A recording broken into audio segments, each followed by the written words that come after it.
જનકલ્યાણ શિબિર કાર્યક્રમનું આયોજન કરવામાં આવ્યું હતું। આ કાર્યક્રમનો મુખ્ય હેતુ સરકારશ્રીની વિવિધ જનકલ્યાણકારી યોજનાઓનો લાભ નાગરિકોને એક જ સ્થળે સરળતાથી ઉપલબ્ધ કરાવવાનો હતો। આ કાર્યક્રમ દરમિયાન વિવિધ વિભાગોના અધિકારીઓ દ્વારા લાભાર્થીઓને માર્ગદર્શન આપવામાં આવ્યું હતું તેમજ યોજનાઓ અંગેની જરૂરી માહિતી પૂરી પાડવામાં આવી હતી। કાર્યક્રમમાં પ્રધાનમંત્રી જન આરોગ્ય યોજના, PM જય યુદ્ધ સહાય યોજના, વિધવા સહાય યોજના સહિત સરકારશ્રીની અનેક કલ્યાણકારી યોજનાઓનો લાભો પાત્ર લાભાર્થીઓ સુધી પહોંચે તે માટે ખાસ વ્યવસ્થા કરવામાં આવી હતી। લાભાર્થીઓની જરૂરી દસ્તાવેજી પ્રક્રિયામાં સહાયતા પણ પૂરી પાડવામાં આવી હતી। શહેરના લાભાર્થીઓએ કાર્યક્રમને આવકાર્યો હતો અને સરકારશ્રીનો યોજનાઓનો લાભ સરળતાથી મળી રહે તેવી પહેલને બિરદાવી હતી। કાર્યક્રમમાં મોટી સંખ્યામાં લોકો ઉપસ્થિત રહ્યા હતા અને વિવિધ યોજનાઓ અંગે માહિતી મેળવી લાભ મેળવવા માટે નોંધણી કરાવી હતી।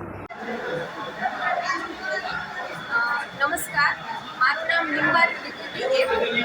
આજે ઉપલેટા નગરપાલિકા દ્વારા આયોજિત જન કલ્યાણ શિબિર 2026 અંતર્ગત વિવિધ યોજનાઓનો લાભાર્થી સુધી વિવિધ યોજનાઓની માહિતી પહોંચે એ હેતુથી આ એક કાર્યક્રમ કરવામાં આવેલો છે, જેની અંદર નગરપાલિકા દ્વારા ICDS સ્ટોર રાખવામાં આવેલો છે, જેમાં અમે વિવિધ યોજનાઓ પ્રોવાઈડ કરીએ છીએ। સરકાર દ્વારા જે યોજનાઓ આપવામાં આવે છે એમાં ICDS તરફથી શું સેવા છે એના વિશે માહિતી અને પ્રચાર પ્રસારનું આયોજન કરેલું છે, જેમાં અમે વિવિધ સેવાઓ આપીએ છીએ, જેમ કે DHR યોજના છે, MFY યોજના છે, આરોગ્ય યોજના છે અને બાળકોની પૂર્વ પ્રાથમિક શિક્ષણની યોજના છે, તેનો અમે સ્ટોલ મૂક્યો છે અને બાળકોની પૂર્વ પ્રાથમિક શિક્ષણ કઈ રીતે આપવામાં આવે છે તથા વિવિધ પ્રકારના સ્કોપ છે, વિવિધ પ્રકારની રમકડા છે અને યુનિફોર્મ બાળકોને સરકારશ્રી દ્વારા મફતમાં આપવામાં આવે છે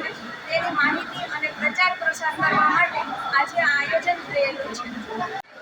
ઉપલેટા નગરપાલિકા વર્ષાબેન ગજેરા, ગુજરાત સરકાર ઉપલેટા નગરપાલિકા માનનીય વડાપ્રધાનશ્રીના 12 વર્ષના સફળ કાર્યકાળ પૂર્ણ થવાના અવસરે આજે સરકારશ્રી વિવિધ કલ્યાણકારી યોજનાઓનો મહત્તમ લાભ પ્રજાજનોને લાભાર્થીઓને આપવામાં સારું જન કલ્યાણ શિબિર આજે ગોઠવેલ છે ટાઉન હોલ ખાતે।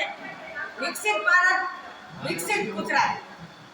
આજે આંગણવાડીના બહેનો આવ્યા છે, જે બહેનોને હોય એને લોટ આપવામાં આવે છે કે ભાઈ આ લોટમાં તો બહેનોને એમ કે આ લોટમાંથી ખાલી એક જ વાનગી બને છે, પણ એવું નથી।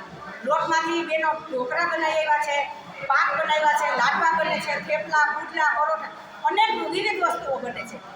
જેવી કે એવી જ રીતે આપણે જે રાશન કાર્ડમાં બહેનોને રાશન મળે છે તો એમાં આપણે સાઇન કરવી પડતી હતી, સિક્કો અંગૂઠાનો અંગૂઠો મારવો પડતો હતો, એ પણ આજે અહીંયા અમે મૂકેલું છે કે ડિજિટલ કોમ્પ્યુટર દ્વારા એ થઈ જશે।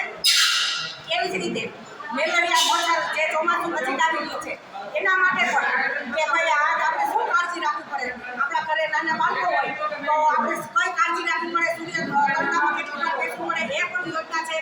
એવી વિવિધ યોજનાઓ આજે અમે રાખેલી છે ટાઉન હોલ ખાતે અને મોદી સાહેબને શાસનને 12 વર્ષ પૂર્ણ થતા કે મોદી સાહેબનું તંદુરસ્તી સારી રહે, લાંબુ આયુષ્ય આપે એવી અમારા બહેનોની મા ખોડલના ચરણોમાં પ્રાર્થના છે। Bureau report, અર્શીભાઈ Ahir, Upleta.